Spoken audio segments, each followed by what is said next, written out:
கர்த்தருடைய பரிசுத்த நாமத்திற்கு மகிமை உண்டாவதாக. அல்லேலூயா, அல்லேலூயா, அல்லேலூயா. இந்த நாளிலும் கூட நாம் தியானத்துக்காக எடுத்துக்கொள்ளப்பட்ட வேத பகுதி அப்போஸ்தலருடைய நடபடிகள் 1ஆம் அதிகாரம் 15வது வசனம். அந்நாட்களிலே சீசர்களில் ஏறக்குறைய 120 பேர் கூடியிருந்த போது அவர்கள் நடுவிலே பேதுரு எழுந்து நின்று, சகோதரரே, இயேசுவை பிடித்தவர்களுக்கு வழிகாட்டின யூதாசை குறித்து பரிசுத்த ஆவி தாவீதின் வாக்கினால் முன் சொன்ன வேத வாக்கியம் நிறைவேற வேண்டியதா இருந்தது. இப்ப நாம் தொடர்ந்து பேதுருடைய வாழ்க்கை சரித்தை குறித்து தியானித்து வருகிறோம். கடந்த 4 வாரங்களாக தியானித்திருக்கிறோம். இது 5வது வாரம். பேதுருடைய வாழ்க்கை வரலாறு ஆண்டவர் இப்ப இதுவரைக்கும் நம்ம சுவிசேஷங்களிலே பேதுரு ஆண்டவரோடு இடைப்பட்ட சம்பவத்தை நாம் தியானித்து வந்தோம். இப்பொழுது அப்போஸ்தலர் நடபடிகளிலே பேதுரு வாழ்க்கை வரலாற்றிலே வாழ்க்கையிலே கர்த்தர் இடைப்பட்டு அவனை கொண்டு நிறைவேற்றின வேத வசனங்கள் ஊழியத்தை குறித்து பார்க்க போகிறோம். அப்போ மேலறையிலே 120 பேர் கூடியிருந்தார்கள். அவர்கள் நடுவிலே பேதுரு எழுந்து நின்றார். எத்தனையோ பேரு அந்த சபையில 120 பேர் இருக்கிறாங்க. 11 சீசர்கள் இருக்கிறார்கள். அது ஸ்திரீகள், கனம் பெற்ற ஸ்திரீகள். இயேசுவின் தாயாகிய மரியாள் அங்கே இருக்கிறார்கள். அந்த 120 பேர்ல இருக்கிறார்கள், எல்லாம் இருக்கிறாங்க. ஆனா எழுந்து நின்று பேசுறது யாரு? பேதுரு தான் எழுந்து நின்று பேச கர்த்தர் அனுக்கிரகம் பண்ணினார். யாக்கோபும் யோவானும் கூட இயேசுவின் வலது பக்கத்திலே நானும் இடது பக்கத்திலே தம்பி இருக்க வேண்டும் என்று சொன்ன அந்த சூழ்நிலை எல்லாம் இருந்தாலும் நமக்குள்ள யார் பெரியவனாய் இருப்பார் என்ற தர்க்கம் ஆண்டவரோடு வாழ்ந்த நாட்களில் அவர்களுக்கு ஏற்பட்டாலும் இந்த நாளிலே அங்கே நடந்த சம்பவத்தை பார்க்கிறோம். அந்த 120 பேர் குறைந்த இடத்துல பேதுரு எழுந்து நின்று கர்த்தருக்கு ஸ்தோத்திரம். ஆண்டவர் சொன்னபடியாக இந்த கல்லின் மேல் சபையை கட்டுவேன் என்று சொன்ன ஆண்டவருடைய வார்த்தையின்படியாக பேதுரு எழுந்து நிற்க கர்த்தர் உதவி செய்தார். அல்லேலூயா. அப்ப அங்க நடக்கிற சம்பவத்தை பார்க்கிறோம். சகோதரே, இயேசுவை பிடித்தலுக்கு வழிகாட்டின யூதாசை குறித்து பரிசுத்த ஆவி தாவீதின் வாக்கிலே முன் சொன்ன வேத வாக்கியம் நிறைவேற வேண்டியதா இருந்தது. அப்ப இயேசு கிறிஸ்துவை பிடிப்பதற்கு வழிகாட்டினவன் இந்த யூதாஸ் காரியோத்து தான். அப்ப ஒருவேளை இயேசுவை பிடித்து கொலை செய்ய வேண்டும் என்று பிரதமாசன் மற்ற ஆசாரியர்களும் பரிசேயர்களும் சதிசேயர்களும் அவர்கள் சதித்திட்டம் செய்தாலும் இந்த யூதாஸ் காரியத்தை போய் தான் வழி காட்டினான். நான் காட்டி கொடுக்கிறேன் இயேசு கிறிஸ்துவை சொல்லி 30 வெள்ளிக்காசுக்கு ஆண்டவரை காட்டி கொடுத்த அந்த சம்பவத்தை குறித்து பார்க்கிறோம். அப்ப பரிசுத்த ஆவியானவர் தாவீதின் வாக்கிலே சங்கீத புத்தகங்களிலே சொல்லப்பட்ட ஒரு தீர்க்கதரிசி வாக்கியம் நிறைவேற வேண்டியதாக காரணமாக இருந்தவர்கள் இப்படி நடந்தது. அவன் எங்களில் ஒருவனாய் எண்ணப்பட்டு இந்த ஊழியத்தில் பங்கு பெற்றவனாய் இருந்தான். 12 அப்போஸ்தலர் ஒருவனாக காணப்பட்ட இந்த யூதாஸ் காரியத்தில் ஆண்டவரோடு 3 ஆண்டுகள் ஊழிய பாதையில் கலந்து கொண்டாலும் இவன் அடிக்கடி வந்து சந்திக்கிற அந்த பேதுருவை போலவே யோவான் யாக்கோபை போல அடிக்கடி வந்து ஆண்டவர் செலக்டிங் அந்த 3 பிரதான அப்போஸ்தலர் மத்தியிலே இவன் காணப்படவில்லை. இவன் போக்குவரவுமாய் இருந்தான். இவன் சொந்த அலுவலங்களில் ஈடுபட்டுக் கொண்டிருந்தான்.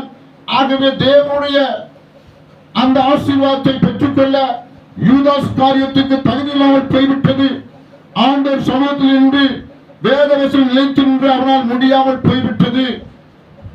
அவன் ஆண்டவர் இயேசு கிறிஸ்துவை காட்டிக் கொடுப்பான் என்று சொல்லி தாவீது நாட்களில் அவன் சங்கீதத்தில் உரைத்திருக்கிறான். அல்லேலூயா, கர்த்தருக்கு ஸ்தோத்திரம். அனிதத்தின் கூலியினாலே அவன் ஒரு நிலத்தை சம்பாதித்து தலைகளாக விழுந்தான்.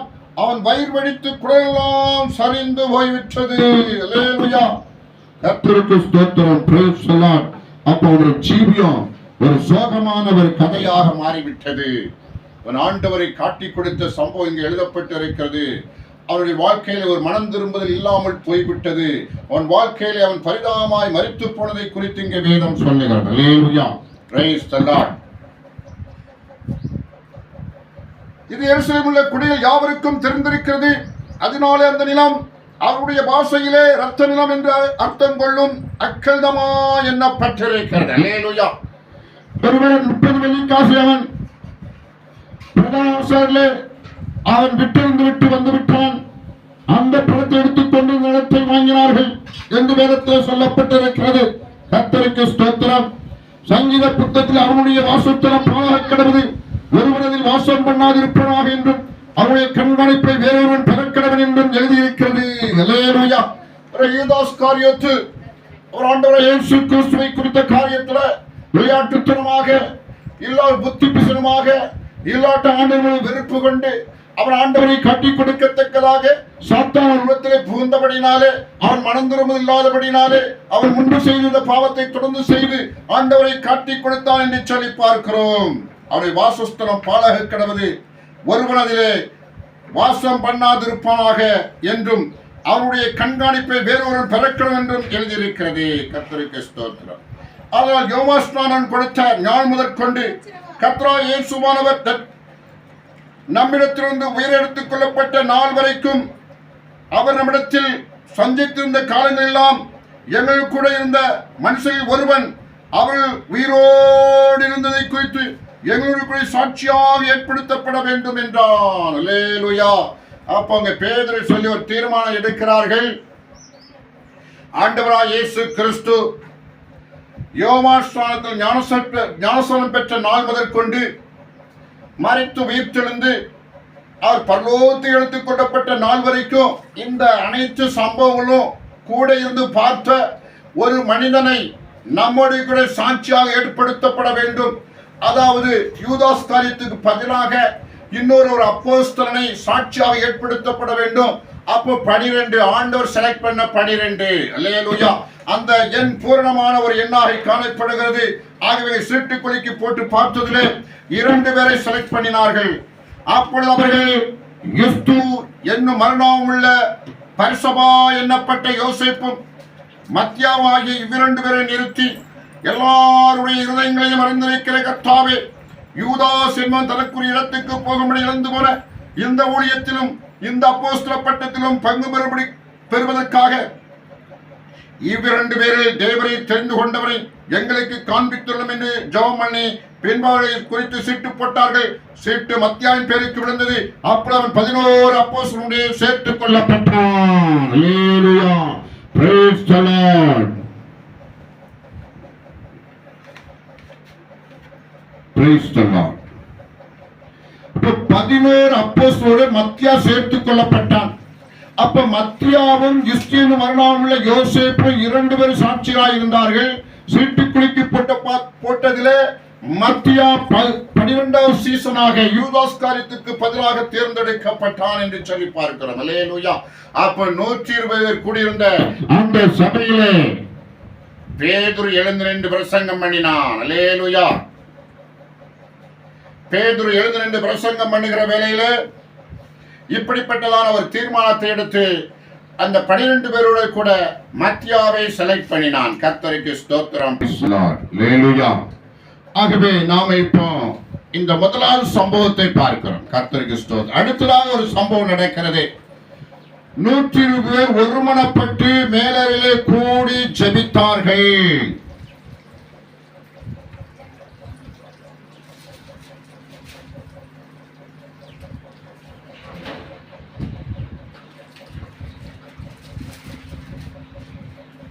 பெந்தேகோஸ்தே பெந்தேகோஸ்தே என்னும் நாள் வந்தபோது அவர் எல்லாரும் ஒருமனப்பட்டு ஓரிடத்தில் வந்திருந்தார்கள். அப்பொழுது பலத்த காற்றடிக்கிற முழக்கம் போல வானத்திலிருந்து சடுதியாய் ஒரு முழக்கம் உண்டாகி அவர்கள் உட்கார்ந்திருந்த வீடு முழுவதையும் நிரப்பிற்று. அல்லேலூயா. அப்போ 120 பேரும் ஒருமனப்பட்டு அங்கே வந்திருக்கிறார்கள். அவர்கள் முதலாவது ஒரு காரியத்தை செய்திருக்கிறார்கள், ஒரு தீர்மானத்தை எடுத்திருக்கிறார்கள். மத்தியாவை அவர் 12வது சீசராக உள்ளே சேர்த்துக் கொண்டார்கள். தொடர்ந்து அவர்கள் ஜெபத்திலே இருக்கிறார்கள். 10 நாட்கள் அங்கே ஜெபித்துக் கொண்டிருக்கிறார்கள். 50வது நாள் 40 இருந்து 50 ஆண்டவர் இயேசு கிறிஸ்து மரித்து உயிர்த்தெழுந்து 40 நாட்கள் சீசர்களோடு பழகி அவர்களை பரலோக ராஜ்யத்தின் பிள்ளைகளாக அங்கே ஊக்கப்படுத்துகிறதையும் அவர்களுக்கு தரிசன திட்டங்கள் கொடுக்கிறதையும் நாம் பார்க்கிறோம். அந்த 40 நாள் முடிந்த பிறகு இயேசு கிறிஸ்து ஒலிவமலையிலிருந்து எடுத்துக் கொள்ளப்பட்டார். சீசர்களெல்லாம் எருசலேமை கூடி வந்து அவர்கள் ஒருமனப்பட்டு 10 நாட்கள் ஜெபிக்கிறார்கள். கர்த்தருக்கு ஸ்தோத்திரம். 10 நாட்கள் ஒருமனதோடு ஜெபித்துக் கொண்டிருக்கிறார்கள். அந்த இடத்திலே பரிசுத்த ஆவியானவர் பலத்த முழக்க சத்தம் போல இறங்கி அங்கே அவர்களை நிரப்பினார். அல்லாமல் அக்கினிமயமான நாவல் போல இருந்திருக்கும் நாவல் அவர்களுக்கு காணப்பட்டு அவர் ஒவ்வொரு மேலும் வந்து அமர்ந்து அவர்களால் பரிசுத்தால் நிரப்பப்பட்டு ஆவியால் தங்களுக்கு தங்கள் வரத்தின்படியே வெவ்வேறு பாஷையிலே பேசத் தொடங்கினார்கள். வெவ்வேறு பாஷையிலே பேசுகிறார்கள், பற்பல பாஷைகளை பேசுகிறார்கள். அப்ப நடந்த சம்பவத்தை பார்க்கிற பொழுது அந்த பெந்தேகோஸ்தே பண்டிகை பஸ்கா பண்டிகைக்கு அடுத்த 50 நாள் கழித்து கொண்டாடப்படுகிற அந்த பெந்தேகோஸ்தே பண்டிகையிலே பரிசுத்த ஆவியானவர் இறங்கினார். அல்லேலூயா. ஆகவே பெந்தேகோஸ்தே நாள் என்று சொல்லி நாம் திருச்சபையை கொண்டாடுகிறோம். பெந்தேகோஸ்தே சபைகள் என்று சொல்லி அந்த நாட்களிலிருந்து வந்த சபைகள் பெந்தேகோஸ்தே நாளிலான ஆண்டவருடைய திருச்சபை உருவான நாள், வலிமைப்படுத்தப்பட்ட நாள், பரிசுத்தவான்களுக்கு பரிசுத்த ஆவி ஆண்டவர் கட்டளையிட்ட நாள். இந்த 50வது நாள் இது பெந்தேகோஸ்தே நாள். அந்த நாள் தான் திருச்சபை உருவானது. அல்லேலூயா. அதை குறிக்கும் வகைதான் அநேக பெந்தேகோஸ்தே சபைகள் காணப்படுகிறது. நம்முடைய சபை பெந்தேகோஸ்தே சபையாய் இருக்கிறது. ஆகவே ஆதி அப்போஸ்தல கிரியைகளை நாமும் செய்ய வேண்டும். கர்த்தரை நம்மிடத்தில் எதிர்பார்க்கிறார். தொடர்ந்து அங்கே பார்க்கிறவே இல்லை. அந்த பண்டிகை கொண்டாடுகிற பொழுது அந்த உலகத்தில் எல்லா நாடுகளிலிருந்து வந்த யூதர்கள் அந்த பண்டிகையை கலந்து கொண்டார்கள். அவர்களெல்லாம் பார்க்கிறார்கள், அவர்கள் ஆச்சரியப்படுகிறார்கள். இந்த கலிலேயாய் இந்த மனுஷர், இந்த யூதேயாவிலே குடியிருக்கிற இந்த மனுஷர்கள் நம்முடைய ஜென்ம பாஷையை எப்படி பேசுகிறார்கள் என்று சொல்லி ஆச்சரியப்பட்டார்கள். சிலர் பகலில் அவர்கள் குடித்து வெறித்திருக்கலாம் என்று சொல்லி நினைத்தார்கள். ஆக 2 விதமான எண்ணங்களோடு ஜனங்கள் இருக்கையிலே அங்கே நடந்த சம்பவத்தை நாம் பார்க்கிறோம். அப்பொழுது பேதுரு 11 கூட நின்று அவர்களை நோக்கி உரத்த சத்தமாய், யூதர்களே, எருசலேமில் வாசம் பண்ணுகிற ஜனங்களே, நீங்கள் எல்லாரும் அறிந்து கொள்வீராக, என் வார்த்தைக்கு செவி கொடுங்கள். அப்ப 11 அப்போஸ்தலர் கூட எழுந்து நிற்கிறார்கள். 11 பேர் வரிசையா 12வதாக பேதுரு நின்று கொண்டிருக்கிறார்.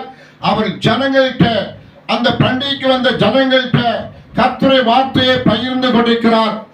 அவர் எப்படி பகிர்ந்து கொடுத்தார் என்பதை நாம் வேதத்திலே பார்க்கலாம். நீங்கள் நினைக்கிறபடி இவர்கள் வெறி கொண்டவர்கள் அல்ல. பொழுது விடிந்து 3ஆம் மணி வேளையாய் இருக்கிறது. தீர்க்கதரிசியாகி யோவேலினால் உரைக்கப்பட்டபடியே இது நடந்தேறுகிறது. கடைசி நாட்டில் நான் மாம்சமான யாவர் மேலும் ஆவியை ஊற்றுவேன். அப்பொழுது உங்கள் குமாரரும் உங்கள் குமாரத்திகளும் தீர்க்க தரிசனம் சொல்லுவார்கள். உங்கள் வாலிப தரிசனங்களை காண்பார்கள். உங்கள் மூப்பர் சொப்பனங்களை காண்பார்கள். என்னுடைய ஊழியக்காரர் மேலும் என்னுடைய ஊழியக்காரின் மேலும் அந்நாட்டின் ஆவியை ஊற்றுவேன். அப்பொழுது அவர்கள் தீர்க்க தரிசனம் சொல்லுவார்கள்.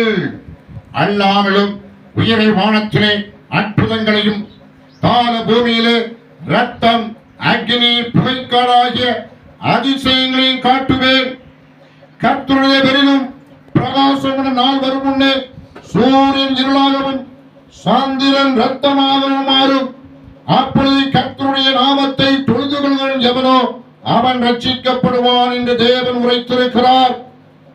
இஸ்ரவேலரே, நான் சொல்லும் வார்த்தையை கேளுங்கள். நீங்கள் அறிந்திருக்கிறபடி நசரேனா இயேசுவை கொண்டு தேவன் உங்களுக்குள்ளே பலத்த செய்கைகளையும் அற்புதங்களையும் அடையாளங்களையும் நடப்பித்து அவையினாலே அவரை உங்களுக்கு வெளிப்படுத்தினார். அப்படி இருந்தும் தேவன் நியமித்திருந்த ஆலோசனைப்படியையும் அவருடைய முன்னறிவின்படியும் ஒப்புக் கொடுக்கப்பட்ட அந்த இயேசுவை நீங்கள் பிடித்து அக்கிரமக்காரருடைய கையினாலே சிலுவையில் ஆணியடித்து கொலை செய்தீர்கள். தேவன் அவருடைய மரண ஓதையின் கட்டை அவிழ்த்து அவரை எழுப்பினார். அவர் மரணத்தினால் கட்டப்படக்கூடாதிருந்தது. அதை குறித்து தாவீது, கர்த்தரை எப்பொழுது எனக்கு முன்பாக நிறுத்தி நோக்கிக் கொண்டிருக்கிறேன், நான் அசைக்கப்படாதபடி அவர் என் வலது பாசிலே இருக்கிறார். அதனாலே என் இருதயம் மகிழ்ந்தது, என் நாவு களி கூர்ந்தது, என் மாம்சமும் நம்பிக்கையோடே தங்கியிருக்கும்.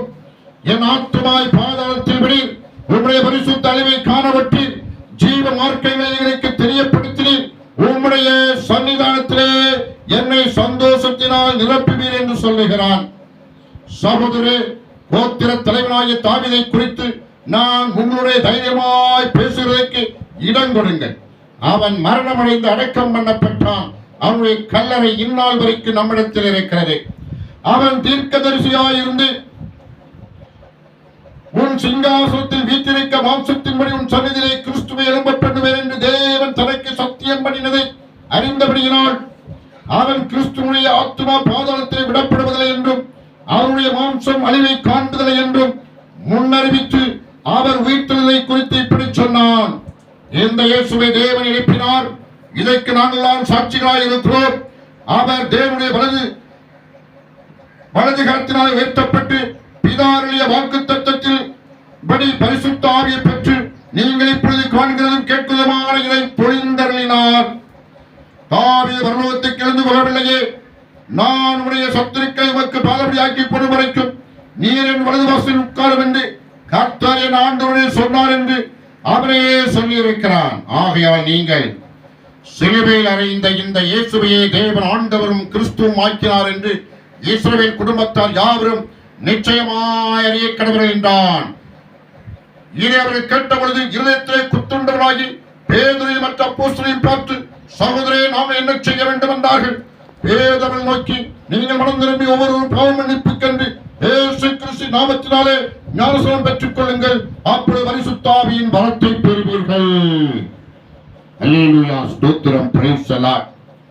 இவ்விதமாக பிரசங்கத்தை பேதுரு இஸ்ரவேல் ஜனங்களுக்கு மத்தியிலே வைத்ததை பார்க்கிறோம். அவர் சொன்ன ஒரு காரியம்,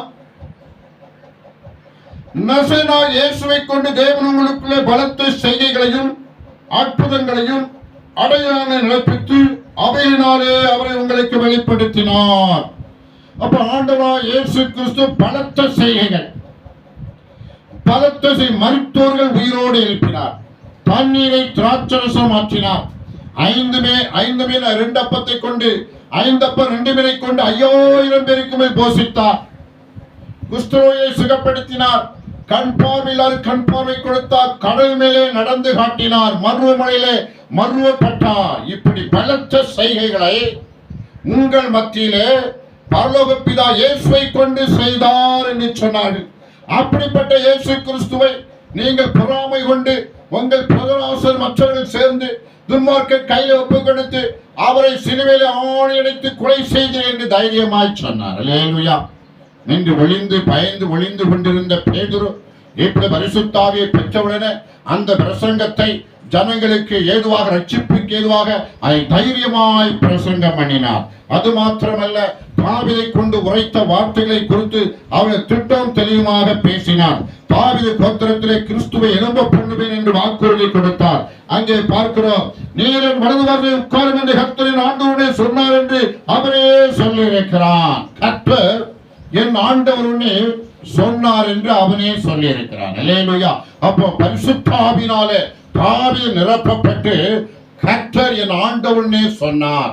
அப்ப பரலோக பிதாவாகிய கர்த்தர் ஆண்டவராயிருக்கிற இயேசுவிடத்துல சொன்ன ஒரு காரியம், என் வலது பக்கத்திலே உட்காரு, உன் சத்துருக்களை பாதபடி ஆக்கி போடுவேன் என்று சொன்னார். அல்லேலூயா. இந்த சத்துருக்கள் பெருகி இருக்கிறார்கள். பரலோக பிதாவின் வலது பக்கம் வீற்றிருக்கிற இயேசு கிறிஸ்துவுக்கு விரோதமாக இந்த பூமியில் நடக்கிற காரியத்தை எல்லாம் பார்க்கிற பொழுது கிறிஸ்துவையும் கிறிஸ்துவையும் கொடுமைப்படுத்துகிற துன்பப்படுத்துகிற அநேக ஜனங்களை பார்க்கிறோம். அந்த சத்துருக்களை எல்லாம் கர்த்தர் பாதபடி ஆக்கி போடுவார். அல்லேலூயா. எல்லாரையும் இயேசு கிறிஸ்து தம்முடைய பாதத்துக்கு கீழே அவர்களை கொண்டு வருவார் என்று வேதம் சொல்லுகிறது. அப்போ பரலோக பிதா தம்முடைய குமார இயேசு கிறிஸ்துவுக்கு கீழே இந்த ஜனங்கள்லாம் கொண்டு வருகிற காலகட்டம் அந்த 1000 பேர் அரசாட்சியாய் இருக்கக்கூடும். அல்லேலூயா. இப்பொழுது கூட அநேக சபையானது மேற்கொண்டு வருகிறது, சபையானது எழுந்து வருகிறது, சபையானது இருளை கிழித்துக் கொண்டு வெளிச்சத்தை பிரகாசித்துக் கொண்டிருக்கிறது. அநீதிகளை எதிர்த்து நீதிகளை செய்து கொண்டு வருகிற திருச்சபைகள். அல்லேலூயா. இது 1000 அரசாட்சியில அனைவரையும் அவரை பாதத்தை கீழே கொண்டு வந்து கர்த்தருடைய பரிசுத்தவான்களும் கர்த்தர் பரிசுத்தவான்களும் இந்த தேசத்தை ஆளுவார்கள் என்பதை குறித்துதான வசனம் இங்கே கொடுக்கப்பட்டிருக்கிறது. அல்லேலூயா. அப்ப இந்த வசனத்தை கேட்ட இஸ்ரவேல் ஜனங்கள், பல தேச ஜனங்கள் அதை கவனமாய் கவனித்து அவர்கள் மனம் திரும்பினார்கள். இதயம் குத்தப்பட்டது. அவர்கள் நாங்கள் என்ன செய்ய வேண்டும் என்று கேட்ட பொழுது அங்கே பேதுருவுக்கு தொடர்ந்து சத்தியங்களை போதிக்கிறார்.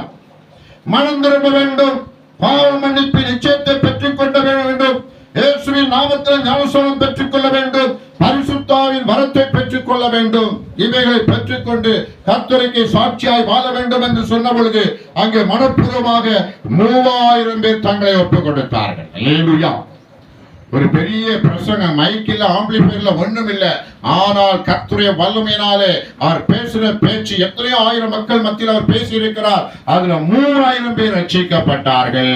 கர்த்தருக்கு ஸ்தோத்திரம். இங்க வேதம் சொல்லுகிறது, அவர்களாம் ஒருமனப்பட்டு விசுவாசிகள் ஒருமித்திருந்து சகலத்தின் பொதுவாக வைத்து அனுபவித்தார்கள். சபை ஒரு ஐக்கியமாக வளர்ந்து பெருகிட்டு எப்பொழுதும் ஜெபம் தான், எப்பொழுதும் ஸ்தோத்திரம் தான், எப்பொழுதும் கர்த்தரை ஆராதனை தான், எப்பொழுதும் கர்த்தரை உயர்த்தின பாடல் தான், துதி ஸ்தோத்திரங்கள் தான். எல்லாரும் பரலோக ராஜ்யத்துக்கு அவர்கள் கூடிக்கொண்டு வந்து தங்களுக்கு எல்லாவற்றையும் பொதுவாக வைத்து அனுபவித்தார்கள். கர்த்தருக்கு ஸ்தோத்திரம். அப்புறம் பேதுரை கொண்டு கர்த்தர் உரைத்த வாக்கு தத்துவத்தின்படியாக அவனை கர்த்தர் எடுத்து பயன்படுத்துகிறதை நாம் பார்க்கிறோம். கர்த்தருக்கு ஸ்தோத்திரம். ஒருவேளை ஆண்டவர் வாழ்ந்த நாட்களிலே தன்னுடைய ஜென்ம சுவாசத்தை வெளிப்படுத்துகிற அநேக வார்த்தைகளை, அநேக செயல்பாடுகளை பேதுரு காட்டினாலும் இந்த இடத்துல பரிசுத்தாவை பெற்ற நாளிலிருந்து அவரிடத்தில் குறை காண முடியாத அளவுக்கு கர்த்தருக்கு ஏற்ற விதமாக ஊழியம் செய்ததை பார்க்கிறோம். நம்முடைய வாழ்க்கையிலும் கூட பலவிதமான குறைகள் நம்மத்தில் இருந்தாலும் நாளுக்கு நாள் வளர்ந்து பரிசுத்தாவின் வரத்தை பெற்று இயேசுவை போல அப்போஸ்தலரை போல நாமும் செயல்பட்டு கர்த்தருடைய நாமத்தை மகிமைப்படுத்த வேண்டும். கர்த்தருக்கென்று ஆத்துமாக்களை ஆதாயப்படுத்த வேண்டும். கர்த்தர் தாம் இந்த வசனங்களை ஆசீர்வதித்து பலன் பெறுவாராக. ஆமென், ஆமென்.